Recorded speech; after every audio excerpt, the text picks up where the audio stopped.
El contenido y las imágenes de este programa se difunden con fines noticiosos y de interés público. Además, los comentarios, opiniones y expresiones de sus invitados son responsabilidad exclusiva de ellos y no representan ni deben interpretarse como la opinión de este canal. EICNEX, nuestros periodistas y presentadores mantienen un nivel de compromiso con su audiencia, de entretener e informar de manera objetiva y con responsabilidad.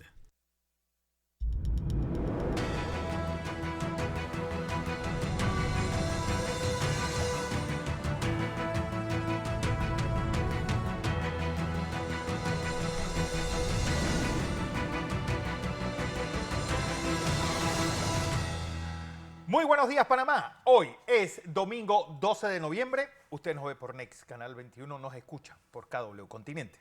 Una semana más que termina inmersos en esta crisis política, económica y social que está afectando a todo el país. Situaciones de enfrentamientos, desabastecimiento de insumos agropecuarios en el interior, de comida en la ciudad capital y en el lado este del país, hospitales que se están quedando sin oxígeno, tranques de vías y pareciera que estamos en una especie de gran locura colectiva en el cual nos estamos afectando y pareciera no ponernos en ese grado empático en los zapatos del afectado. Una semana que termina con crisis política también en España y esta decisión del gobierno de Pedro Sánchez de pactar con los golpistas de Junts. Igual se mantiene el asedio en Gaza por parte del ejército israelí cuando ya las víctimas gazatíes suben o rebasan los 10.500 muertos. Don José Luis. Buenos días, Fernando. Buenos días a todos. Sí, una semana, por la tercera semana de manifestaciones en nuestro país, de bloqueos de vías que ya han generado la muerte de varias personas. Como vimos la semana pasada, hay una persona detenida provisionalmente mientras se mantienen las investigaciones. Un gobierno fuertemente criticado ante su ausencia y la anarquía que está viviendo el país. Una ausencia también del Ministerio de Educación que no puede lograr conversación con los docentes o los docentes, lograr un conversatorio con el Ministerio de Educación, perjudicando la educación del país a los estudiantes y muchos de ellos podrían fracasar el año escolar porque ya no queda prácticamente nada de tiempo para recuperación de clases y mucho menos para la recolección de notas. Así que, ¿qué va a pasar en esta semana? Es lo que muchos de los panameños nos estamos preguntando porque somos noticias también a nivel internacional con todo lo que está sucediendo en el país, Fernando. Y una de las noticias de esta semana fue el terrorismo judicial denunciado por el equipo del expresidente Ricardo Martinelli. Además, pues, han salido diferentes políticos a decir, alguien tiene ¿qué tenemos que hacer? Llamar a la unidad nacional para salir de esta crisis. Conmigo y bueno, con nosotros va a estar esta mañana José Raúl Mulino, candidato a la vicepresidencia de la República, ex canciller, ex ministro de Seguridad. José Raúl, como siempre, feliz domingo a ti, buenos días. Gracias, Fernando y José Luis. Feliz domingo a todos tus oyentes a nivel nacional por Next. Un placer estar con ustedes. Bueno, empezamos por lo grande. Es decir, tú viviste los tiempos de la cruzada civilista y yo creo que el país no había estado inmerso en una crisis tan profunda desde esos tiempos como la actual. No creo, y sobre todo tan prolongada. La cruzada civilista desde su fundación hasta la invasión fueron 3 años, con altas y bajas, ¿no? Había momentos de mucha acción, de mucha protesta, no del tipo de vandalaje que hay hoy mismo, sino protestas cívicas en su gran mayoría, a veces provocadas o infiltradas por unidades del antiguo G2, etc. Pero nunca en los niveles de intolerancia, de violencia y de continuidad a nivel nacional. O sea, yo creo que aquí se ha manifestado el país de costa a costa, de frontera a frontera, provincia por provincia, y observo que simplemente el gobierno está ausente por completo, no existe gobierno, que es una situación muy difícil porque dentro de todo el caos que ha generado la protesta minera, hay otras razones de protesta. Yo siento que mucha gente no está protestando por la minera, tienen sus propias razones, descontento, inseguridad, falta de agua, falta de luz, promesas incumplidas, qué sé yo, y que se han juntado, como he dicho, el cúmulo de todos los cabreos, ¿no? El cúmulo de todos los cabreos en la calle y en distintas marchas en las distintas partes de la nación. Pero la ausencia del gobierno y la incapacidad manifiesta para retomar el orden público es lo que más preocupa, porque ya estamos en una etapa de crisis alimentaria, de crisis de salud, de personas que necesitan constantemente vivir de tratamientos, de exámenes, de visitas a los hospitales por hemodiálisis, por temas de cáncer, etcétera, que están imposibilitados de hacerlo, porque no se puede transitar, sobre todo por la ruta interamericana que está, para todos los efectos prácticos, colapsada, interrumpida, casi que 24/7. Entonces, yo siento que el gobierno está, en el derecho marítimo hay una figura muy descriptiva. Cuando el barco se está hundiendo y el capitán trata de salvar lo que pueda salvar, empieza a tirar la mercancía al agua. Eso se llama la echazón. Yo siento que el gobierno está en una etapa de echazón para ver qué pasa, en una etapa de inacción, y si la estrategia es estar apostando al desgaste del movimiento, yo creo que se han equivocado. El país entero está exigiendo un gobierno activo, un gobierno que abra las vías, un gobierno que ejercite, implante el orden público, con las consecuencias que eso puede traer, que no es fácil, yo lo sé por experiencia. Pero tú no puedes vivir en un país secuestrado por un poco de radicales de izquierda irresponsables que no están buscando necesariamente la derogatoria de un contrato, como dicen, sino otros fines ulteriores. Entonces, yo creo que son unidades conocidas en una comisión y una cadena de delitos que cometen a diario sin un orden por parte del procurador de investigar absolutamente nada, y están irrumpiendo. En estos días vi uno que canceló, se tomó el aeropuerto de David, prohibió por un periodo de tiempo los vuelos que transportaban en un puente aéreo comida de Panamá, más todos los actos de violencia manifiesta en que se encuentran y el rofeo que tienen ciertos personajes de estos sectores al país. Ellos se sienten prácticamente unos terroristas al mando de un país secuestrado. Eso es lo que yo siento que son y se sienten. Entonces, un gobierno que le cogió miedo, pues. Ya, pues, entonces a persinarse y a ver qué pasa, yo creo que no es la mejor solución. José, porque Todos requerimos de un gobierno más activo, más proactivo y no escondido. Tenemos un gobierno escondido, por amor a Dios. Un gobierno que nadie da la cara, nadie sabe qué hace. Y así es imposible, pues digo. Es imposible. Molino, Gobernar es decidir, Fernando. Y aquí no hay gobierno.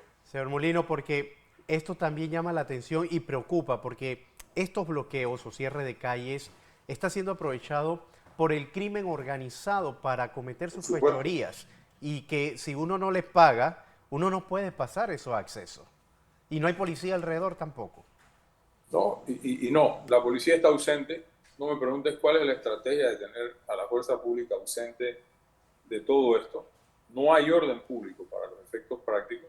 E importantes ciudades como Colón, completamente paralizada, yo no sé cuántos miles de contenedores deben haber en los puertos montados en las mulas para ser traídos y distribuidos a nivel nacional. Mercancía importante, ojalá que no toda perecedera. Y ahí estamos, ¿no? Ya te digo, no hay gobierno, y esa es una de las críticas más importantes y los problemas más importantes que enfrenta el país. Es un gobierno escondido, un gobierno huyendo, en huida, pareciera. Entonces, esto no se va a solucionar por generación espontánea. Entonces tiene que solucionar porque alguien imponga una solución o alguien llegue a un consenso o un acuerdo. Yo no creo mucho en eso, la verdad, porque este no es el momento. Ya yo creo que ese momento pasó. Están recogiendo las tempestades que sembraron, los vientos que sembraron para cosechar estas tempestades. Sí creo que es importante que el presidente entienda que él es un presidente de todos los panameños. Y aquí hay fuerzas políticas organizadas, institucionales, así como hay gremios organizados, institucionales que proveen o quieren proveer el mejor de los resultados a través de una conversación que no signifique una componenda. Hay sectores con los que no se va a poder hablar, que tienen su agenda muy definida aquí o desde afuera y que son radicales de izquierda prácticamente al mando del país. Eso es lo que más preocupa.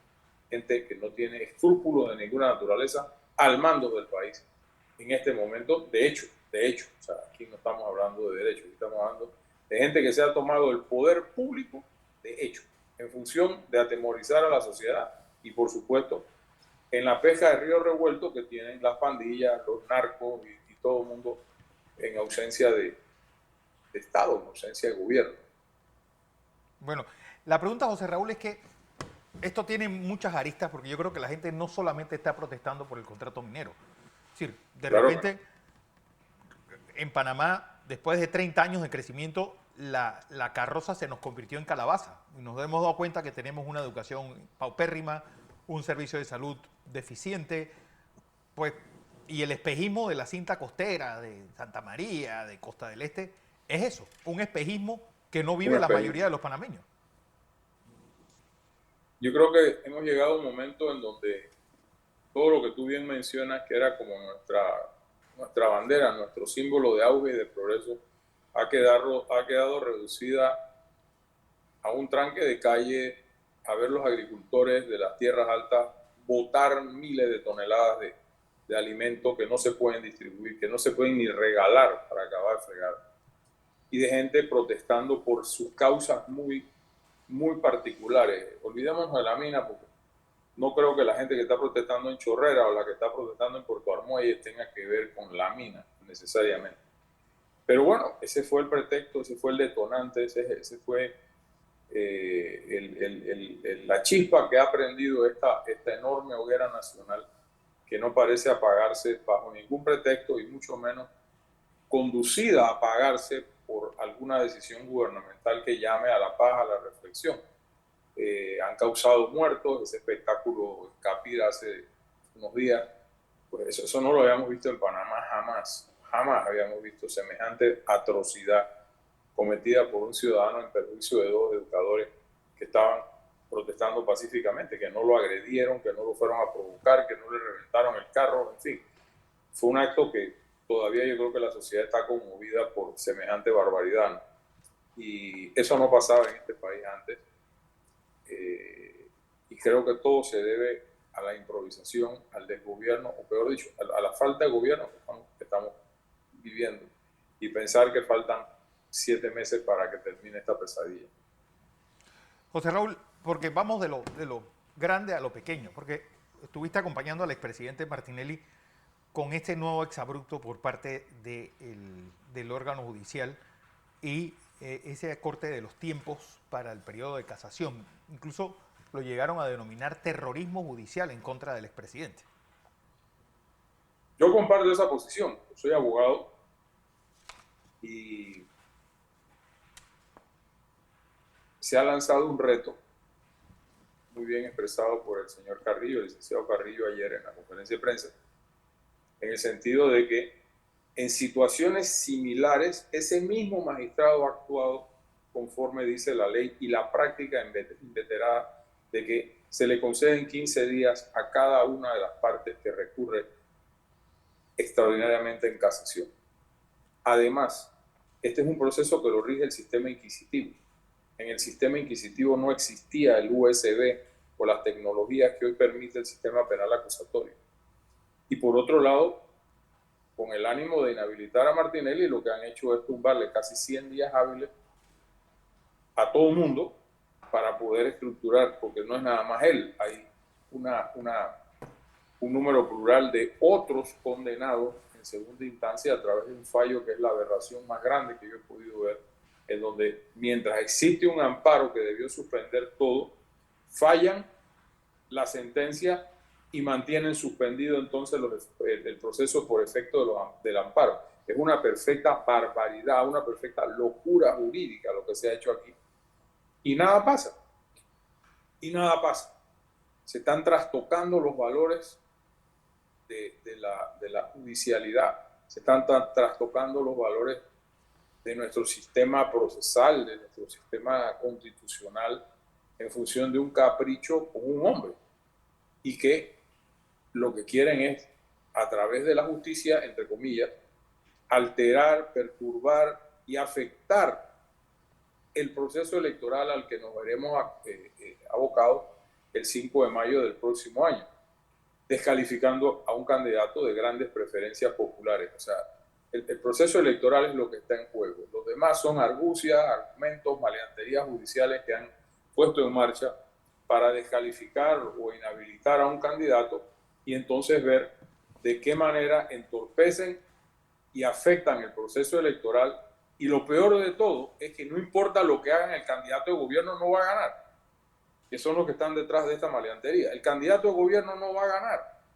Va a ganar cualquiera, pero no el candidato de gobierno si descalifican a Martinelli. Pues si tú me dices a mí que el candidato de gobierno está a 3 puntos de Martinelli, bueno, a lo mejor pega el palo loco y gana, después que lo descalifiquen. Pero está como 50 puntos abajo. Y ahora con lo que está pasando, inexistente, no se atreve ni a dar la cara. Entonces, yo creo que ese tipo de cosas no contribuyen al sostenimiento de la democracia efectiva, la democracia que todos queremos, y tenemos una entidad como el Tribunal Electoral que tiene que tomar cartas en el asunto para prevenir que aquellas cosas que le son muy propias por mandato constitucional, como es la conducción y desarrollo armónico y en paz del proceso electoral, se vean afectados por estos hechos que están definitivamente judicializando un proceso para afectar un resultado electoral. Eso es una monstruosidad que no se había visto en la historia jurídico-política de este país. Bueno, la pregunta es, ¿qué debe pasar? ¿Y cuáles son esos tiempos que se han acortado? Porque 100 meses, 100 días, estamos hablando ya dentro de la propia campaña, cosa que en la campaña de 2019, bueno, cuando está ahí el caso de Brecht... cinco personas más condenadas. No, cada uno tenía derecho a tener el expediente físico, no importa la cantidad de tomos que fuese, para poder estudiar el recurso de casación, que no es una tercera instancia, es un recurso extraordinario llamado a velar las imperfecciones, los errores, las faltas cometidas dentro del proceso en la evaluación del derecho, las pruebas, etc. Es un recurso exageradamente técnico para explicarlo a quien no es abogado. Ahora todo el mundo está bajo los mismos 15 días y con un USB. ¿Quién puede garantizar que ese USB tiene el 100% de las hojas que tiene ese proceso? Nadie. Porque recuerda algo, dentro de la audiencia, que yo sí la vi, yo sí me aguanté los días de audiencia de New Business porque me interesaba, aparte de que como abogado es novedoso ver este tipo de procesos que te los permitan en vivo, las monstruosidades que ahí pasaron. O sea, ahí nos escondieron 3 testigos. Vaya usted a saber si en el USB están las declaraciones de los testigos o quitaron a los testigos del USB. Vaya usted a saber si las declaraciones del perito, del fiscal que dijo que los fondos habían sido lícitos, lo que se aportó por Martinelli a la compra de los medios de comunicación fue producto de depósitos a plazos fijos de un banco en donde estaban desde hacía muchísimo tiempo.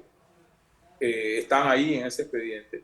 Vaya usted a saber si los informes y los peritajes de las otras personas que alegaron y que presentaron dentro del proceso para atacar la tesis del fiscal, una tesis absurda que solamente puede ser llevada adelante por alguien con instrucciones muy claras o por alguien que no conoce, un fiscal de lavado de dinero que no conoce lo que es el acto de comercio, lo que es la compra de bienes y activos, digo, a mí lo me que conta, es un contrato de factoring. A mí es aberrante estar en manos de un fiscal como este, que manejó este caso, o los que manejaron este caso, que simple y sencillamente ponerse de acuerdo 5 empresarios para poner un negocio ya es lavado de dinero.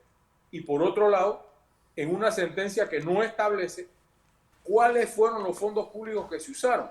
Entonces, si aquí se usaron fondos públicos, esa plata entró, vamos a decirlo en el argot popular, entró sucia a Global Bank y salió limpiecita en Banco General para pagarle a los propietarios que vendieron. Entonces, esa plata no hay que devolverla al fisco. Pregunto yo, no hay que devolverla al fisco. O sea, el fisco alegremente se va a quedar con unos periódicos que no, cuya propiedad no está representada en acciones, porque yo entiendo que no existen acciones de PASA emitidas en debido orden. Las sociedades que se usaron en su momento fueron disueltas por allá en el año 2016 y 2017. Entonces, ¿qué es lo que están cogiendo ahí? Un cascarón, quieren hacer otro ERSA, otra editora Renovación, tener 3 periódicos al mando del poder de turno. Yo creo que todas estas incongruencias es lo que ha llevado al país, por lo menos a un sector responsable del país, a cuestionar lo que ahí está pasando. Aquí se está en una dictadura judicial, a mi juicio. O sea, y como abogado lo digo, da dolor ver que ya uno no puede confiar en lo que dice un código, en lo que dice una constitución respecto de determinados casos, de determinadas personas, porque hay una voz única o unitaria que dirige, orquesta y manda las decisiones de los demás tribunales de menor jerarquía. Es muy difícil sobrevivir en un país así, que se jacta de ser democrático y que prevalece un Estado de Derecho, que solamente en este momento prevalece en cabeza de unos ilusos que creen que ya que todavía ese cuento de camino les alcanza para seguir mintiéndole a todo un país. José Raúl, lo cierto es que una campaña política que empieza, pues y empezará coja, encima con un país crispado, un panorama muy parecido al de 1989, porque no te acuerdas, no olvides de que a los panameñistas le roban el partido exactamente antes de las elecciones de 1989 y con un calendario electoral y unas reglas de juego absurdísimas. Porque yo hace unos días tenía la discusión con el ingeniero Blandón, que me parece que el país, pues, esto de los subsidios electorales, esto de los tiempos rígidos, lo único que ha servido es para crear una clase política muy deficiente y enquistar a las dirigencias en sus respectivas cúspides. La actitud o el estatus soberano que tiene un partido político y su dirigencia está totalmente afectada por la ley electoral, que además es hecha por los partidos y la sociedad civil en la Comisión Nacional de Reformas Electorales y después llevada a la Asamblea, que la quita y la pone a su mejor conveniencia. Por otro lado, vamos a una campaña de 3 meses, punto, no se puede empezar antes, con limitaciones respecto a todo, ¿no? Con un tribunal electoral interviniendo todo lo que tiene, que creo que no es malo el manejo de la fiscalización de la finanza por todo aquello de la narcopolítica, pero que tampoco excluye que se meta la narcopolítica en el problema. Si contra los maletines no hay cuenta en el Banco Nacional ni hay nada de eso. O sea, cualquiera le da un maletín a otro y vea usted a saber qué es lo que va a hacer con esa plata sucia, ¿no? Entonces, es peligroso eso. Lo vengo diciendo hace muchos años ya. Pero por otra parte, lo que vivimos en 1989, o peor aún, el escenario que se vivió en 1967, a meses de la elección, con un juzgamiento de un presidente que desencadenó el golpe de Estado del 68, entre otras irregularidades, son escenarios que para nada son buenas referencias. Sí. O sea, aquí en el año 89 se ganó una elección, anularon una elección, apalearon a los candidatos, suspendieron la elección y llegó una invasión. Entonces, hoy no creo que va a haber una invasión, pero sí a mí en lo personal y sobre todo como un actor, voy a estar en un proceso electoral corriendo para vicepresidente de la República, si Dios quiere. Peligroso. Yo creo que tiene una contienda electoral conflictiva, peligrosa y aupada y auspiciada por un grupo que no se atreve a dar la cara, que todos sabemos dónde están y que tienen titeritos por ahí hablando, haciendo y diablura para afectar el normal desenvolvimiento de ese proceso electoral. Entonces digo, es como medio explosivo, pero bueno, vamos caminando hacia allá de la manera en que mejor, más sanamente se pueda. Así es. José Raúl Mulino, gracias, como siempre. Gracias a ustedes y feliz domingo. Se les aprecia y a saludo a todo el país que escucha y ve Next TV. Gracias. Bueno, vamos a información comercial. Cuando regresemos, vamos hasta el occidente del país. Lo crítica que está la situación en ese área de la República.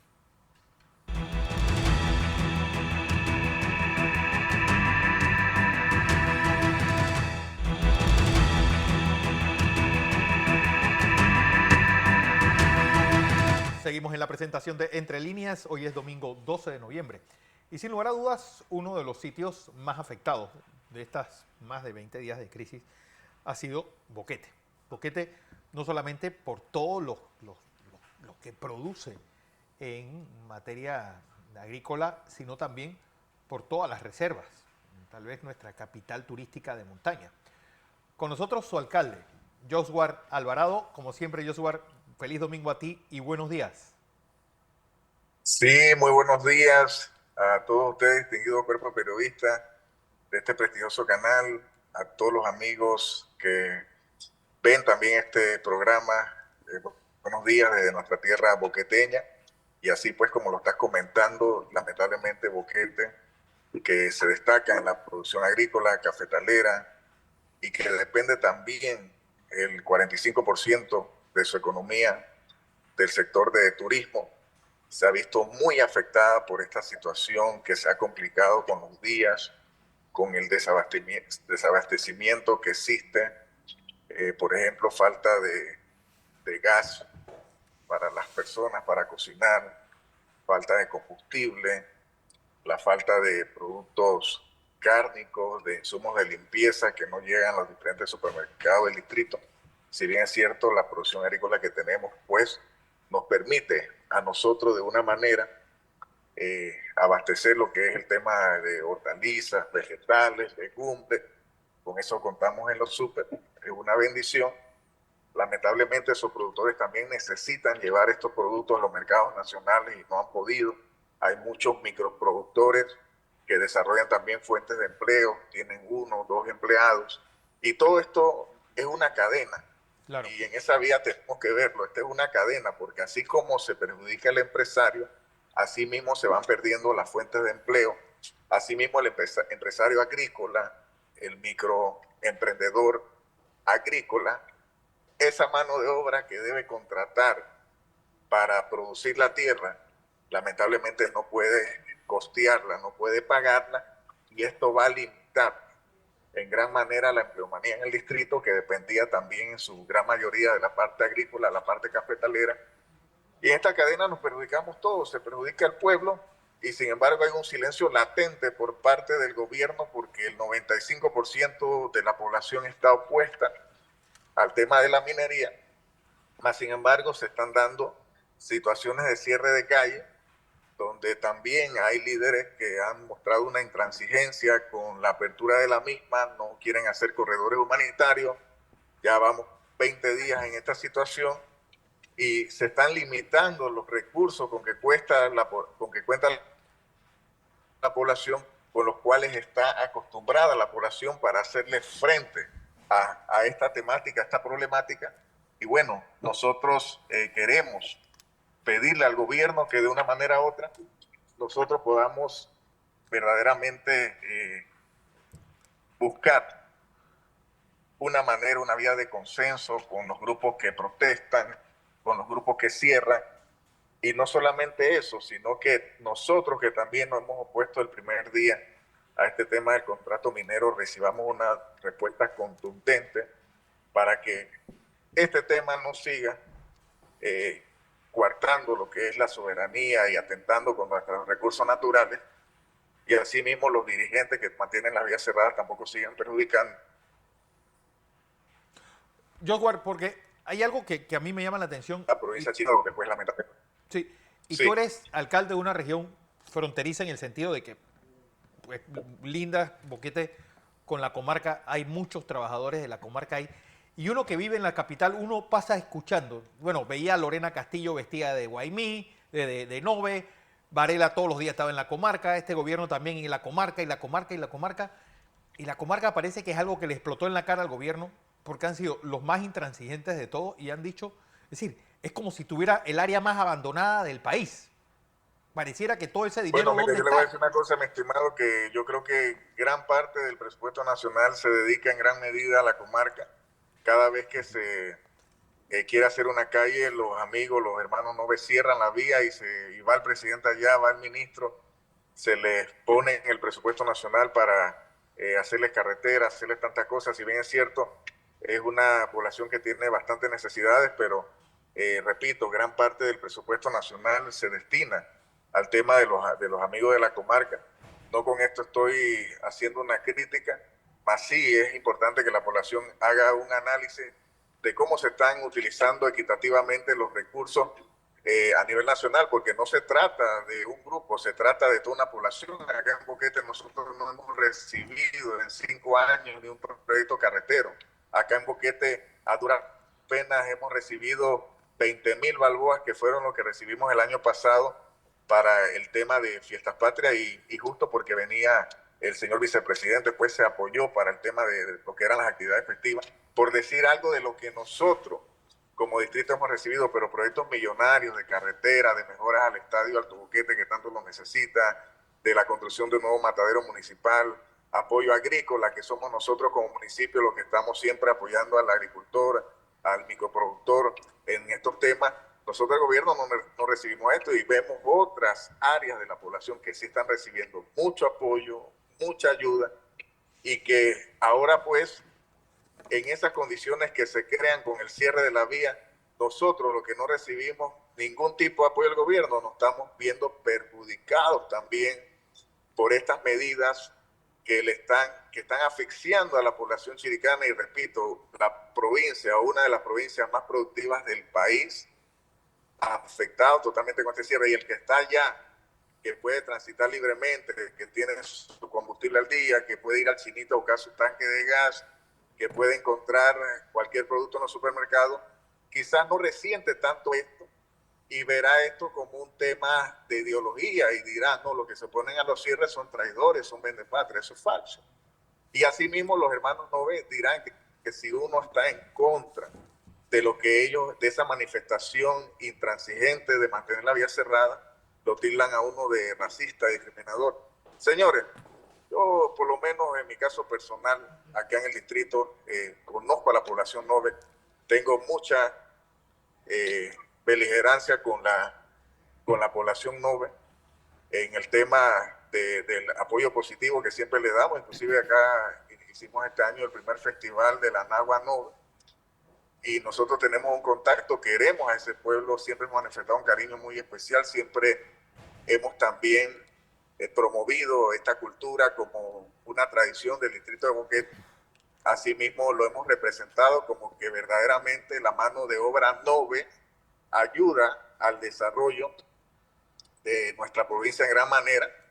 En mi alcaldía, casi el 50% de los funcionarios son Nove, y es una mano de obra valiosa, porque es una mano Sí, pero que lo que nosotros nos preguntamos, lo que nosotros nos preguntamos, alcalde, es ¿por qué? Es decir, ¿por qué esa medida tan intransigente? ¿Qué hay dentro de la comarca que el resto, los latinos, no sabemos?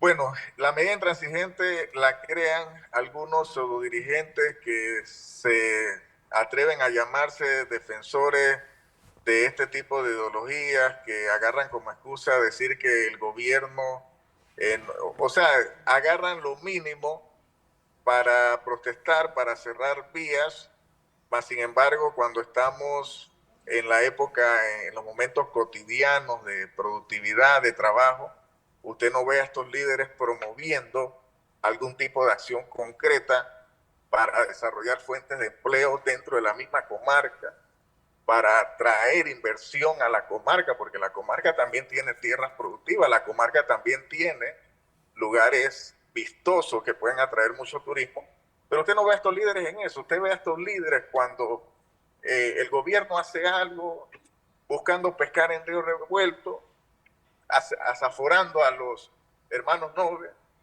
algunos de ellos tratando de hacerlos llevar por la vía de la confrontación, de la contienda, manifestando inclusive un discurso de odio que muchas veces tiene connotaciones raciales, porque las tiene, dirigiéndose al otro grupo como los latinos, como que nosotros sí peleamos, como que nosotros fuimos los primeros pobladores de esta tierra, y diferentes analogías que se utilizan para tratar de mantener a la población en una confrontación. Entonces aquí obviamente es que tenemos que tener cuidado hacia dónde va la lucha, si verdaderamente estamos peleando por un tema de minería. Sí, porque también, Fernando, entre ellos mismos no se ponen de acuerdo, porque algunos hablaban, Joshua, de que iban a permitir el paso. Que los aprecio mucho. Sí. Yo le iba a decir algo, mire, A ver. Boquete, no solamente los noves trabajan en la parte cafetalera agrícola, los hoteles, los restaurantes, los chefs, los cocineros, usted viene al distrito, en su mayoría son también noves, ellos se han educado, se han preparado, tenemos médicos noves, tenemos muchas personas preparadas que no solamente trabajan en este ámbito, por lo menos en mi caso personal, en mi contable, es nove y es una excelente profesional, una excelente trabajadora, muy íntegra, muy respetable. Y eso es importante que la población sepa que no solamente en el tema agrícola estamos perjudicando todo el sector productivo y con eso nos estamos perjudicando a nosotros mismos porque esos empleos al final con estos cierres van a morir y muchos dependen del empleo, de la labor diaria, de lo que pueden hacer del día al día y estos cierres les impiden entonces laborar y llegar a su trabajo y llevar el pan a su casa. Entonces hay una crisis grande que no se le ve la magnitud y que se cierran en su pensamiento de que, bueno, aquí tenemos que sufrir todo y tenemos que luchar todo, pero tú puedes decir eso cuando tú estás acostumbrado a no producir, a no trabajar, a levantarte tarde y te puedes quedar ahí los días que sean necesarios mientras sí estás perjudicando a otro, que sí está trabajando, que sí es jornalero, que sí trabaja el día a día y lamentablemente pues suceden estas cosas. Yo respeto la lucha, respeto la lucha de los trabajadores, yo soy docente de profesión y apoyo a mis colegas, y lo he dicho en reiteradas ocasiones, estoy en contra de la minería, considero muy irresponsable las acciones que está tomando el Ejecutivo de no hablar, de no dialogar, de no decir nada y de dejar que el tiempo pase y que en el tiempo, según el pensamiento de ellos, se decida algún tipo de solución milagrosa. No sé si están esperando una solución milagrosa a todo este tema, pero hay que ser actores. Ahorita mismo el señor presidente debe saber que él fue electo, él es ahorita mismo el padre de la patria en estos momentos y tiene que salir como cuando los hijitos no se pelean en casa y hay un conflicto entre hermanos.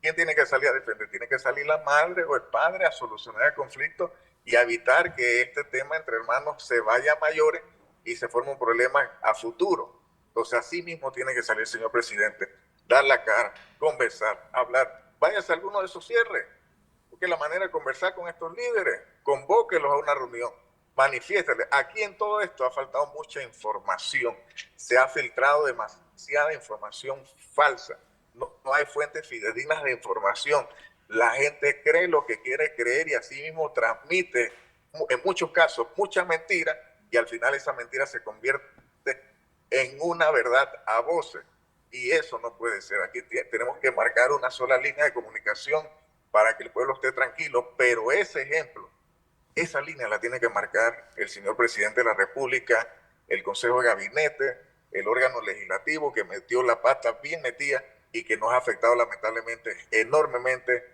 a nivel nacional y más a la provincia chiricana con todo este tema.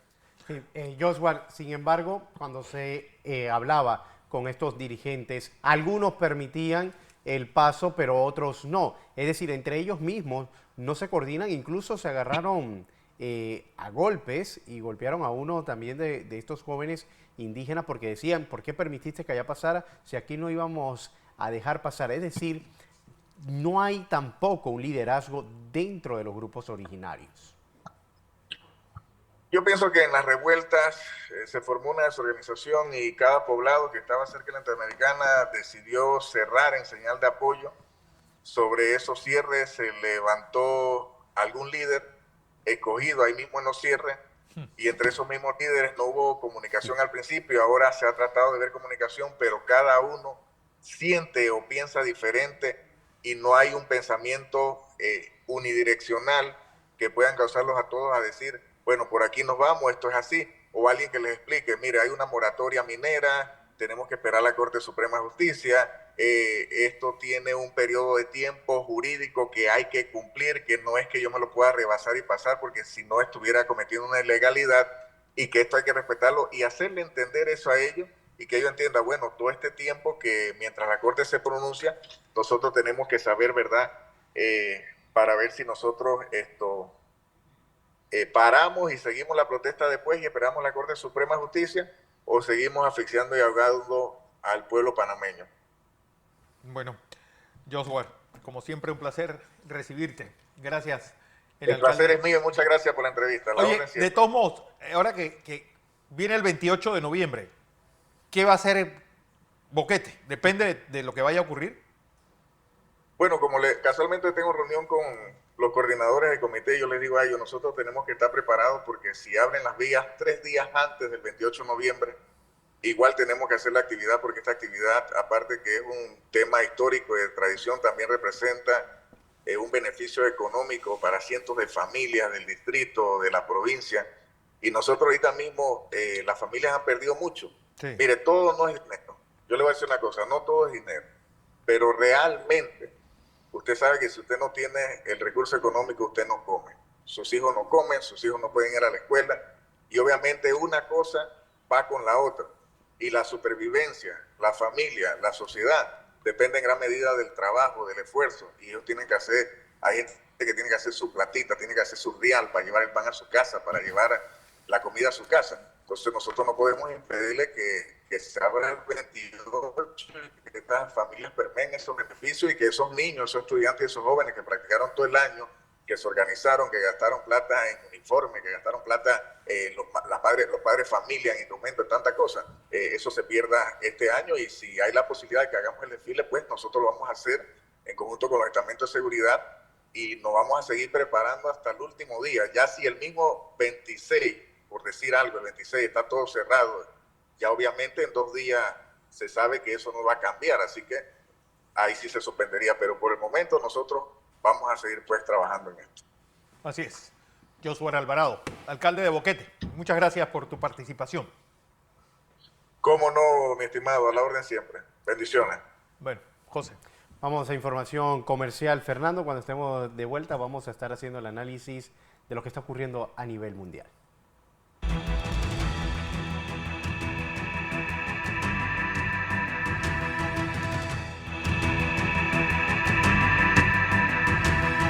Seguimos con más de Entre Líneas y vamos a hacer el análisis internacional y ya se encuentra con nosotros Alonso Correa para hablar de estos temas que están ocurriendo en el mundo. Alonso, bienvenido, buenos días. Buenos días, José Luis, y feliz domingo a todos. Bueno, si la situación en Panamá está color de hormiga, pues aquí ya estamos viendo pues tintes de 1936, con el intento de asesinato de Alejo Vidal Cuadras, muy parecido a lo que ocurrió previo a la Guerra Civil Española con Calvo Sotelo. No estoy haciendo ningún tipo de comparación, pero es que 2 sicarios en una motocicleta Yamaha negra interceptaron al fundador de Vox y ex del Partido Popular caminando solo por una calle en Madrid, en el barrio de Salamanca, y pues, le atinaron a darle un tiro en la cara. Por fortuna, la bala entró y salió. No tocó ningún órgano vital y ahora mismo Alejo Vidal Cuadras se encuentra fuera de peligro. Está internado en el hospital, pero pues, con un balazo que le atravesó la cara. ¿Esto de dónde sale o por qué sucede? Pues realmente todavía la policía no sabe las razones de este intento de homicidio. Pero horas antes del intento de asesinato, Vidal Quadras subió un tuit diciendo que este nuevo pacto entre Junts per Catalunya y el PSOE pues, era una forma de demoler España, destruir el Estado de Derecho y pues, iniciar una especie de dictadura. ¿Por qué? Y eso es otro punto al que quería tocar. Estamos viendo que el PSOE ha logrado llegar a un acuerdo con los golpistas, con el partido que fueron los que llevaron a cabo el referéndum ilegal del 1 de octubre, y que a día de hoy su líder está exiliado en Bruselas con orden de captura y extradición de Bruselas, pero que simplemente como como Bélgica no tiene un gobierno central, todavía pues, no se sabe qué es lo que va a suceder y parece que a la Interpol no le interesa ayudar a España. ¿Qué es lo que han conseguido? Que el PSOE utilice esta amnistía, este perdón por los delitos de secesión, lo que sería una traición, y utilizar fondos públicos para un acto ilegal, corrupción, perdón, de estos delitos, una aprobación de un referéndum y llegar a un acuerdo para que la judicialidad de Cataluña se quede en Cataluña y no salga a España. Además, todo esto es un documento que publicó el propio PSOE, además de obligar a las empresas que salieron de Cataluña por culpa de este golpe de Estado, por culpa de este intento de traición, obligarlas a regresar a Cataluña. Estamos viendo que Pedro Sánchez parece no tener ningún tipo de escrúpulos para mantenerse en el poder, y si ya el mero rumor de, de una amnistía ha hecho que Madrid se convierta en un hervidero con muchos enfrentamientos entre civiles y la policía, este nuevo pacto que ya habla sobre una amnistía sólida, lo más seguro es que quiebre completamente la cohesión social y veamos muchísimas más movilizaciones, muchísimas más enfrentamientos con la policía y intentos de irrupción en las sedes del PSOE, como lo que ocurrió hace un par de días, esta semana, en Ferraz, en la calle Ferraz de Madrid. Estamos viendo que la situación en España se está poniendo bastante complicada, y es que lo peor de todo es los tintes y las comparaciones que hacen muchas de las personas involucradas con el inicio de la guerra civil, cosa que es peligrosísima, y más en un país en donde la propia policía ya está sacando cartas y publicando declaraciones firmadas por altos cargos en donde dicen que no van a seguir apoyando los enfrentamientos con los civiles, porque al final estas protestas son para mantener la unidad española, y ellos no quieren ser parte de un movimiento partidista, como lo dijeron. Así que pues, podemos ver que esta situación, si no se sale alguien a hablar, puede ponerse muy grave. Pero Alonso, También, es decir, la única persona que puede salir a hablar que hizo falta en la crisis del 36 fue el rey. No olvidemos que en el 36 España era una república donde el presidente y el jefe de Estado y el jefe de gobierno eran del mismo partido. sí, pero hay que recordar que en el 36 justamente Alfonso XIII ya había dicho Ya había abdicado en el 31. abdicado, se había lavado las manos y se había ido. Ahora mismo está Felipe VI, pero bastante callado. En la juramentación salió a hablar un poco acerca de la situación, pero muy por encima, en la juramentación de la princesa Leonor, en la Constitución. Pero, de nuevo, no ha salido nadie a hablar. Han salido los líderes de los partidos, el del PSOE, salió también el del PP, salió el Vox, todos a hablar acerca del ataque, pero nadie está hablando de lo grave que es estos rumores, bueno, rumores no, esta realidad de una amnistía, de un intento de amnistía, un intento que es que no se puede llamar de otra manera sino traición al país, y que parece que va a llevar a cabo el PSOE para conseguir 7 votos y conseguir la investidura antes del 26 de noviembre. Recordemos que si esto no se hace y llegamos al 26 de noviembre sin una investidura sólida y sin un presidente del gobierno, se van a tener que repetir las elecciones. Y si eso se lleva a cabo, esta es una repetición electoral, además del gasto complementario que conlleva, yo creo que lo único que ha hecho esta situación es debilitar todavía más, no al PSOE, porque el votante del PSOE parece un aficionado de fútbol que le va a su equipo, le va a su partido, pase lo que pase. Esto ha debilitado al PP, que era el partido que originalmente tenía pues, las de ganar en estas elecciones pasadas. Así que yo creo que la laxitud con la que está tratando el señor Feijóo esta situación, la pues la cobardía con la que está tocando todo este tipo de temas, lo van a llevar no solamente a destrozar su partido, sino a perder otra vez si se repiten las elecciones. Así que la situación en España está como está.